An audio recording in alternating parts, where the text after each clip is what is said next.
Okay, so today we're going to continue our whirlwind tour through basic arithmetic and math. I'm again covering one of those topics, doing it quickly, doing it all in one day, that I know you've seen before and I know you've worked with for years. So I'm not going to insult your intelligence by doing a lot of it, but I do want to make sure we get through some of the concepts behind the scenes. So again, we're going to talk today about the concept of decimals. And as we mentioned, we're going to try to show some of those links to other math concepts that maybe haven't been seen in the past. Well, our decimals, once again, tie back to that basic concept of place value. So place value we've looked at so far for our whole numbers have all been in front of the decimal point. We had the ones, the tens, the hundreds, the 1,000s, the 10,000s, 100,000s, 1 millions, 10 millions, 100 millions, and continuing on up in that pattern. And I purposely wrote these out with the numbers rather than the words so that we can see a numerical pattern here. Each time I move one place value to the right, the value of that place is divided by 10. 100,000 divided by 10 is 10,000. 10,000 divided by 10 is 1,000. And if we keep going, each time we move to the right, 100 divided by 10 is 10. 10 divided by 10 is 1. Each time we move a place to the right, the place value is divided by 10. Well, this actually continues to happen as we move past the decimal point, to the right of it. 1 divided by 10 is 1/10. 1/10 divided by 10 is 1/100th. 100th divided by 10 is 1,000th, the 10,000th, and 100,000. Establish those place values simply by continuing the pattern.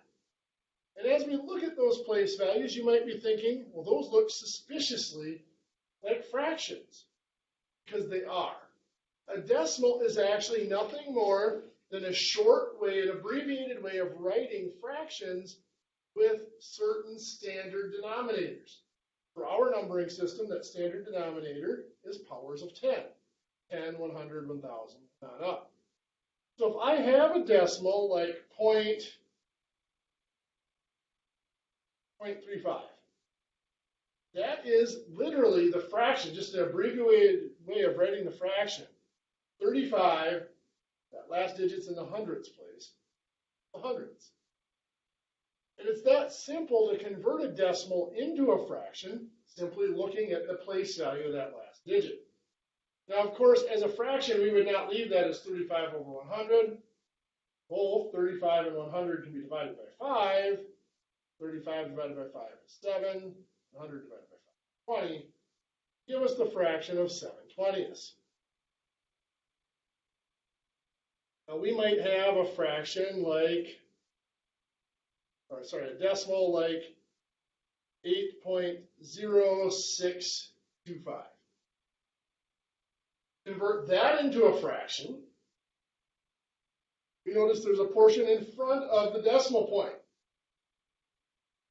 Well, in fractions we have mixed numbers, in decimals we have mixed numbers. The portion in front of the decimal point is just the whole number portion of the fraction. And after the decimal point, we have 0.625. Well, I don't need the 0 at the beginning. It's just 625. And that last place value is in the 10,000s. Now, if you don't want to write out your place values every time, there is a shortcut to double check. We have 1, 2, 3 decimal places. We have 1, 2, 3, 4 zeros in our answer. So 4 decimal places, 4 zeros in our denominator of our equivalent fraction. And now, of course, this can be reduced. One thing we didn't talk about on Friday is reducing fractions and divisibility rules to help us with that. This one has a pretty obvious one. We can divide by 5 because it ends in either 5 or 0. Anything that ends in a 5 or 0, we can divide by 5. So 625 divided by 5 is, what is that? 110,000 can be divided by 5. It would be 2,000. Of course, we still have the 8 on there. But looking at that, we can still divide by 5 because it ends in a 5 or 0 for each number. Dividing by 5 again, we get 25,400. And the 8 is still there. Space there, so I'll bring it down. We can still divide both of those numbers. 5, 25 and the 400. 25 divided by 5 is 5, and 400 divided by 5 is 80. And we can keep going.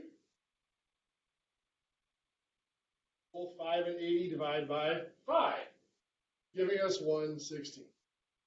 That is 8, and what did I do wrong there? Something went wrong.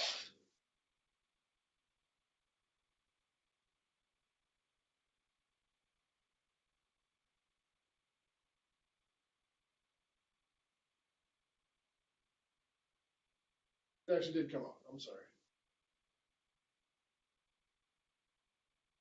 8 and 1/16 is our equivalent fraction for that decimal. Sorry, my brain was thinking something else, but that is the equivalent fraction, 8 and 1/16. So it's just a matter of reducing it down. We saw here that we could divide by 5 quickly because those ended in 5 or 0. We know that if both numbers end in 0, they can both be divided by 10. Those divisibility rules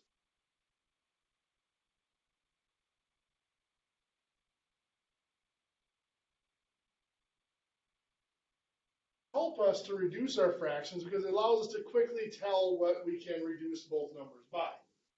If both end in 0, they can be divided by 10. If they end in 0 or 5, of course, then they can be divided by 5.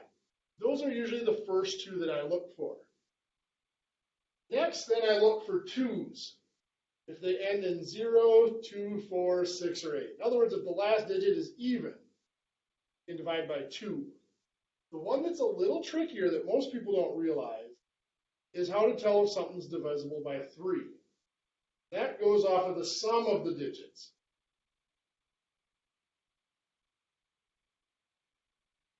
For example, if I have 417 over 2,157. Looking at those, I might not think there's anything they can both be reduced by. But if I combine the digits, 4 plus 1 plus 7 is 12. 12 is divisible by 3. 2 plus 1 plus 5 plus 7 is 15. 15 is also divisible by 3.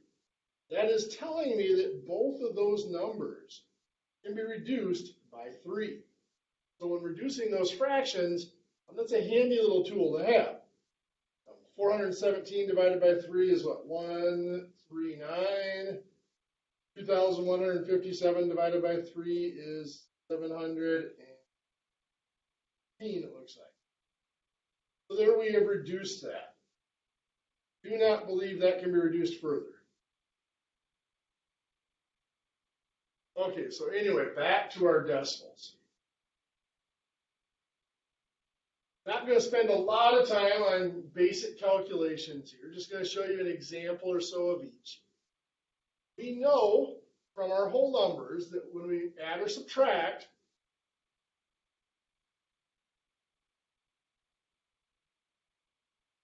one is we must have the same name.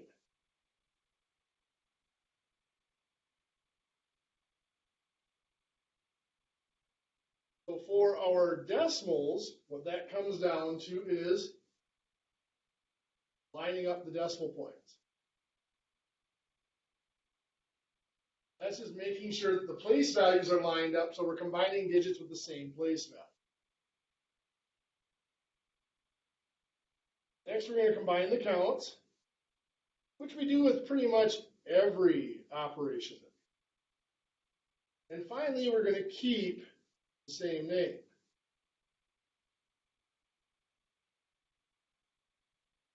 And for decimals, that is just bringing the decimal point straight down.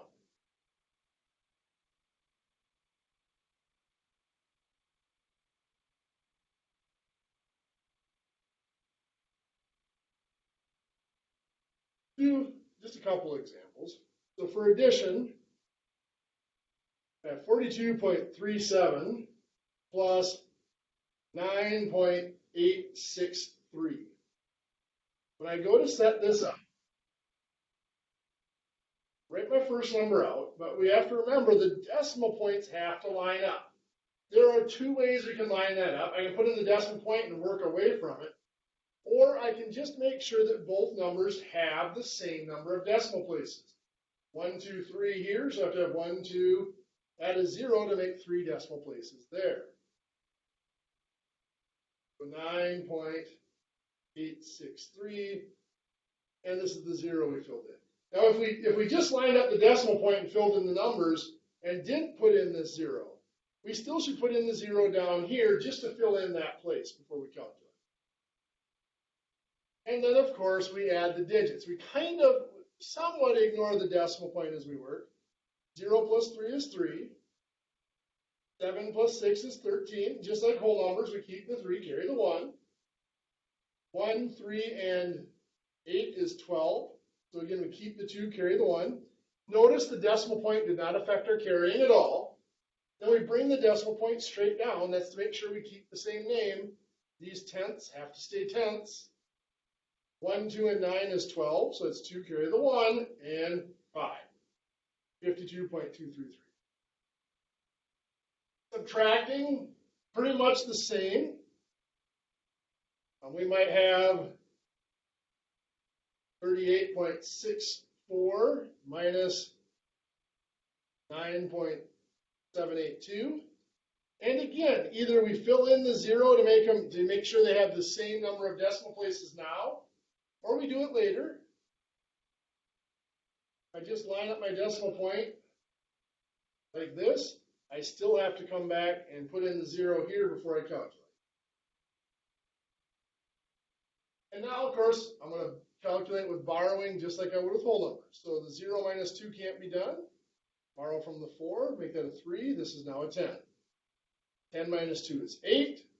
3 minus 8 can't be done. So 5, this will be a 13 now. 13 minus 8 is 5. 5 minus 7 can't be done. Now, just like the decimal didn't affect our carrying with addition, it does not affect our borrowing with subtraction. We borrow from the 8, that's a 7. The 5 becomes a 15. 8. Once again, the decimal point comes straight down. 7 minus 9 can't be done, so that's a 2 and a 17. 8 and 2. The one example I want to make sure I do is something that looks like this. 8 minus 2.7364. 8 does not have a decimal point on it. There's no decimal point on the number. It's at the end. It's just not written. So when we line it up, that's the decimal point that we have to line up.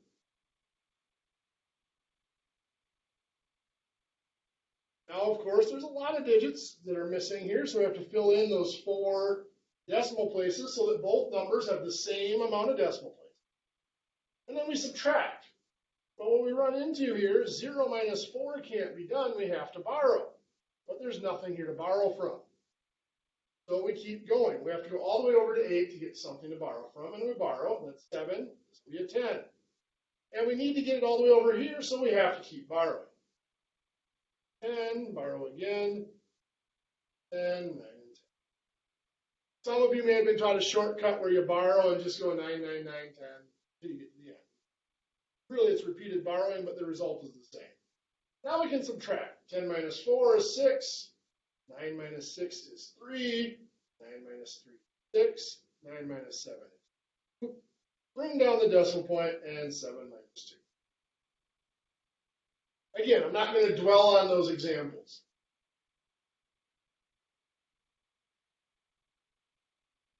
We have learned that when we multiply or divide, we do not need the same name.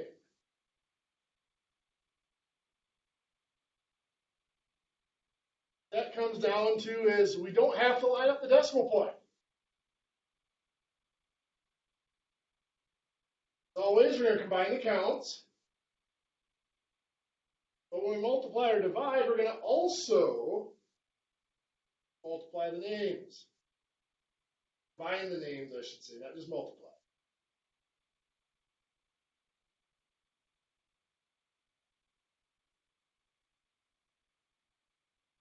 For multiplication, this is what we saw a little bit last week, where you count the number of decimal places in the problem and put them in the answer. For division, it's going to involve moving the decimal point to account for the divisor. Let's take a look. So just something simple. 3.7 times 5.48.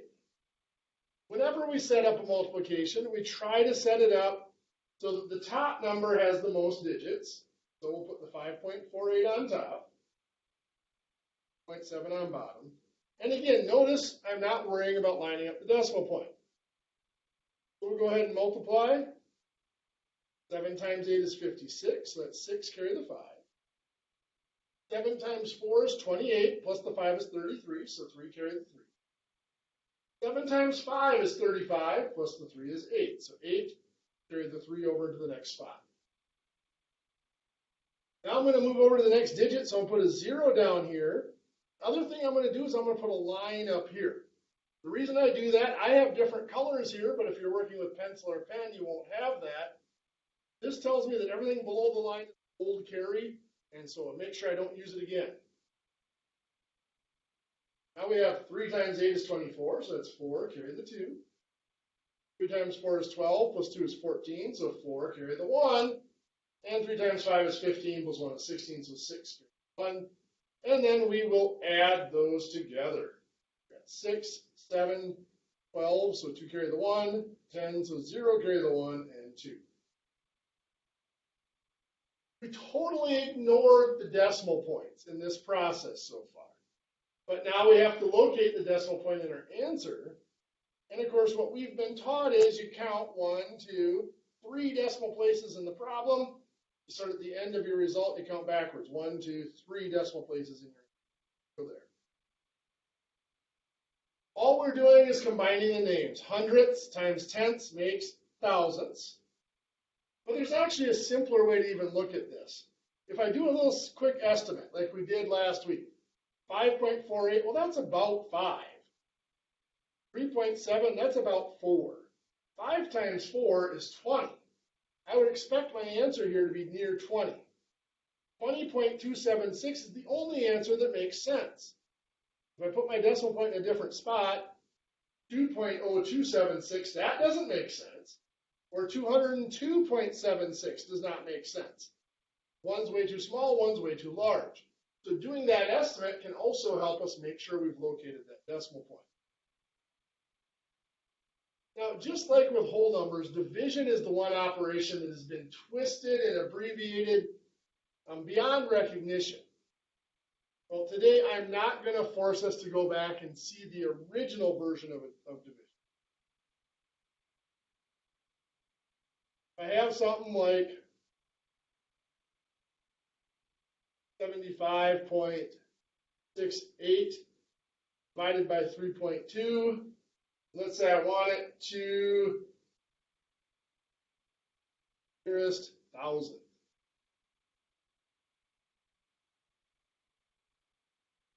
First, I have to know where that thousandth digit is. It's tenths, hundredths, thousandths, so it's going to be 3 decimal places. Second, I look at this and I go, well, how do I divide by 3.2? Well, if we go back to that process we saw last Wednesday, we can actually divide by 3.2 using the place values, multiplying, doing the repeated subtraction. But since we've come up with shortcuts for long division that don't require us to actually look at that subtraction, we need to deal with that decimal point. What we have been taught to do is simply this. decimal point over and get rid of it. Instead of dividing by 3.2, we'll divide by 32. However, we can't just move that decimal point and divide by a different number. The adjustment we were told is if we move one spot over here, we had to move one spot here. That's now 756.8 divided by 32. Why does that work? Well, we mentioned that fractions and our division problems kind of be swapped back and forth very quickly, very efficiently. And one of the things we had in our fractions is we could multiply or divide both the numerator and denominator by the same number. So up here, if I want to get rid of the decimal in this denominator, I have one decimal place. So multiplying by 10 moves that decimal point over, makes it a 32. But I have to multiply the numerator by 10 as well, 756.8. So when I change from this to this, all I'm really doing is looking at that equivalent fraction. Now we can go ahead and divide. 32 does not go into 7, so we leave it blank above the 7. Does 32 go into 75? Yes, it's going to go in there twice. 2 times 32 is 64. We subtract, we have 11 left over. Bring down to 6. 32 going to 116. Yes, that would be 3. 3 times 32 is going to be 96. Subtract, 0, 2. There's 20 left over. Now our next step would be to bring down the 8, but we notice we're crossing the decimal point. And to keep track of things, when we cross that decimal point, we need to bring it straight up. We move that decimal point up before we bring down the 8. 32 into 208. Let's try 6 times. 6 times 2 is 12. That's 2. Carry the 1. 6 times 3 is 18. Plus 1 is 192. We subtract. We have 16 left over. Now we're out of digits up here. But that doesn't mean we're done. We've been taught that we can add a 0 and bring it down. As long as we are at the end of the number and after the decimal point. Add 0. So we are definitely after the decimal point and we're at the end of the number, so we add the 0. 32 into 160. 5 times 32 is 160. Done. Well, I said I wanted that to the nearest thousandth. I can put the 0 there to make it the nearest thousandth. To be honest, I screwed up. I wasn't expecting it to divide out nice and evenly like that. But anyway, let's take a look at one more example. Let's do 2.7 going into 38.643. So once again, I'm going to adjust that. I'm not going to divide by 2.7, I'm going to divide by 27, and this will be 386.43. I had to move the decimal point one spot here, so I have to move it one spot there. 27 does not go into 3, so that stays blank. 27 goes into 38 once. Subtract, we've got 11. Bring down the 6. 27 goes into 116. Let's go 4 times. 108. There are 8 left. Before we bring down the 4, once again, we are crossing the decimal point. So we have to bring the decimal point up before we bring the 4 down. 27 goes into 84. 3 times, that'd be 81. That's 3 left. Down the 3. 27 goes into 33 once. 7. There's 6 left. Now again, we're out of digits here, so we can go ahead and add zeros. Add a 0 and bring it down. 60. 27 goes into 60 twice. 4. Left over. Now at this point, we're at the thousandths digit, but we're not done. We should add one more 0 and bring it down just to make sure. Well, that's 60. 27 goes into 60 twice again. That'd be 54. We had to go that one extra digit because when we say we want this to the nearest thousandth, we are rounding the answer to the nearest thousandth. So we had to have that next digit to make sure that that stays 14.312, or whether it rounds up to 14.313. In this case, that's a 2 there, so it stays 14.312. This process then is used for converting our fractions into decimals. If I have something like 3/4, of course, we all know that as a decimal, that's 0.25. But if we didn't know that offhand, the way we would calculate that is we would do the numerator of 3 divided by the denominator of 4. Well, 4 does not go into 3, so I have to leave it blank above the 3. I can't add more digits unless I'm after the decimal point. So I have to put in the decimal point. Now I can add the 0 after the decimal point. Well, before I can do 4 into 30, though, I have to bring the decimal point up. 4 goes into 37 times. 7 times 4 is 28. We subtract, we have 2 left over. Now I can add a 0 and bring it down. 4 goes into 25 times. That's 0.75. Again, we can keep going with more difficult example. We might have 3/16. So again, this is going to be the numerator of 3 divided by the denominator of 16. Just like before, 3 to 16 does not go into 3, so I leave it blank above the 3. We're out of digits, but remember the decimal point is at the end of that number. So we can put in the decimal point and put in the 0, bringing up the decimal point as well. 16 goes into 30 one time. 1 times 16 is 16. We subtract to get 14 left over. We can add another 0 and bring it down. 16 goes into 140.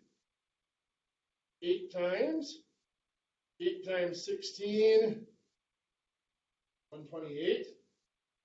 Right, and there's 12 left. Add a 0, bring it down. 16 into 120. Oh, 16 times 8 was 128, so I'm going to go with 7 for 120. 7 times 6 is 42, so that's 2 carry the 4. 7 times 1 is 7, plus 1 is 11, so 112. There's 8 left over. Add another 0 and bring it down. Now at this point, we might be wondering at what point do we look at this to see if we have to round it off? Well, one of two things is going to happen. Either, well, one of three things I should say. Either it's going to terminate and end, so there will be the last digit and there'll be a remainder of 0, or we'll see a pattern where the digits repeat. Once those digits start to repeat and we can confirm that, we can turn it into a repeating decimal. I'll show you that in the next example. Here it's going to terminate. 16 goes into 80 exactly 5 times. 5 times 16 is 80 left. So 3/16 is 0.1875. It's decimal.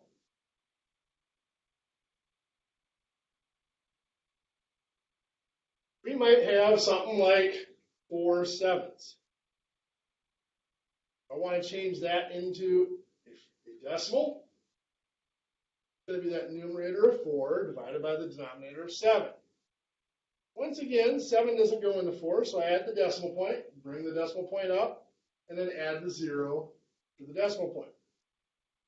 7 goes into 40 5 times. 5 times 7 is 35. We subtract, we have 5 left. Add the 0, bring it down. Look at 7 going into 50. That would be 7 times. 7 times 7 is 49. There is 1 left over. Add another 0 and bring it down. 10. 7 goes into 10 once. 10 times 7 is 7. That's 3. Add another 0. Bring it down. That's 30. At this point, we might be wondering, is this one going to end or is it going to repeat? All fractions will either terminate, like the last one did, they come to an end, or they will repeat. We don't have any fractions that are what we call non-terminating, non-repeating, are irrational numbers, in other words. All fractions will either terminate or repeat. So let's keep going. 7 goes into 30, that'd be 4 times, that'd be 28. So 2 left over. Add the 0, bring it down, that's 20. 7 goes into 20 twice. 14, subtract that 6 left over. 0, bring it down. 60 divided by 7. What is that? 56 would be 8. Times 7 is 56. In fact, we got 4. Now at this point, this is a 4. That's what we started with, was a 4. So that might be a good indicator that this is going to repeat here. Let's double check it. Add a 0, bring it down. 7 goes into 40 5 times. 5 times 7 is 35. In fact, there's 5 left over. That's exactly what we had left over last time that digit was a 4. It looks like the pattern is going to continue, and it will. So these 6 digits repeat. 4/7 is 0.571428. All 6 of those digits repeat. Like I said, you've all worked with decimals, so I'm not going to spend any more time with examples there. But I want to show you some links between decimals and some of the other numbers we've worked with. Multiplication. If we work with really large numbers, like 40,000 times 2,000, we combine the counts. 4 times 2 is 8. And then we combine the names. This is 10,000s.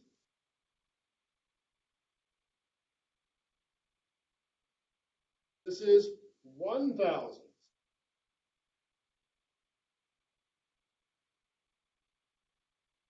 10,000s times 1,000s is 10 millions. So this would end up being 80 million. Now, most of us have been taught a shortcut at some point where we look at the number of zeros here. We did the 4 times 2 to get 8, but we have 4 zeros plus 3 zeros. 4 plus 3 is 7 zeros. And notice we have 7 zeros in our answer. A similar pattern exists for multiplication with our decimals. I have 0.004 times 0.0002. Not the number of zeros that we count, it's the number of decimal places. So we have 4 times 2 is still 8. This has 1, 2, 3 decimal places. It has 1, 2, 3, 4 decimal places. 3 plus 4 is 7.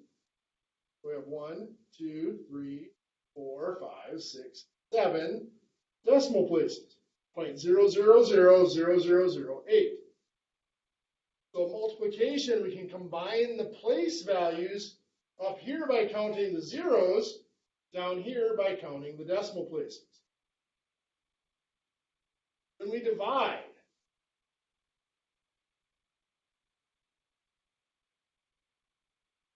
we might have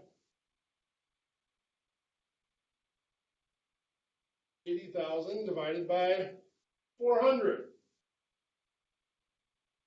A similar thing. 8 divided by 4, we combine the counts. 8 divided by 4 is 2. But then we combine the names. Well, this is 10,000s. This is hundreds. 10,000s divided by hundreds is hundreds. But again, we could use the zeros. This has 1, 2, 3, 4 zeros. This has 1, 2 zeros in it. In our answer, we combine the zeros by subtracting. 4 minus 2 is 2. So we have 2 zeros in our result, 200. Basically, we're canceling zeros in that multiplication. or in that division. Well, the same works for our decimals. We might have 0.0008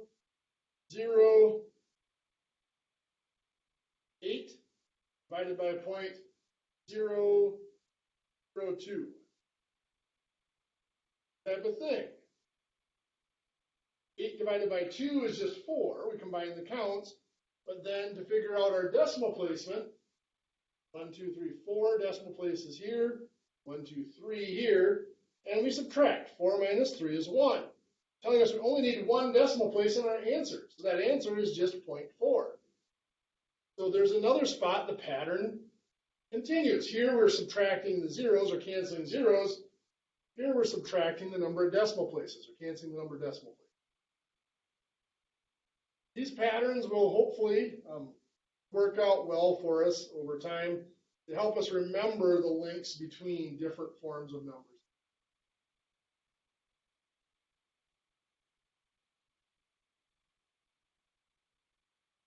We have 3 more lectures in Unit 1. We have Wednesday, Friday, and next Monday.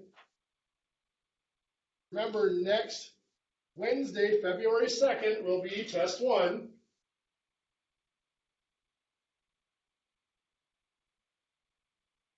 I will send that out probably this Thursday or so to your contact people, just so we make sure it gets there. For some reason, the first one tends to have issues getting sent out. Actually, I still have to convert it to a PDF to send it because I think we upgraded our version of Words. That usually causes issues too. For today, we're a little early. I usually don't end early, but decimals are such an easy topic and readily available on the calculators, so we didn't need a lot of time with it. In your book, page 29 through 32, problems 1 through 91, the odds. Now again, decimals are pretty simple, and the calculators do the decimals pretty easily for you. If the first few are simple for you, don't waste a lot of time with them. Make sure you know how, remember on that test next Wednesday, you do have to show your steps in calculating, so make sure you know how to count the decimal places or line up your division and all that stuff so that you can show those steps. But don't waste a lot of time with them if you're good at it. But do make sure you do at least a few of the story problems. The word problems are where people tend to struggle on the test. Does anybody have any questions? Okay, I do promise you we will get into more difficult material here after this first test. Hang in there. I realize this first unit, the review of arithmetic, is a little frustrating for me. We will get there to the more difficult stuff. With that, we're about 6 minutes early, but that's okay. You guys can have that as work time or get back to your lunch, whichever you prefer. We'll see you all on Wednesday.